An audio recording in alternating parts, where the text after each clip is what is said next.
Hey, what's up everybody? I'm back with day number 42 of my 100 Days of Code Challenge, and today I learned more about events and how to use the DOM to handle user interaction. First, I got a better understanding of event listeners, as well as the concept of bubbling and how that affects the hierarchy of web pages. I also learned how to choose the proper event based on the concept of bubbling.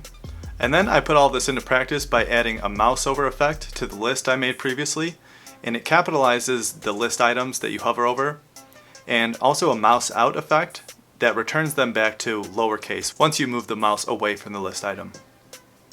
Alright, that's all for today. If you like this video, be sure to give it a thumbs up and subscribe, and I'll catch you again tomorrow. Have a great day.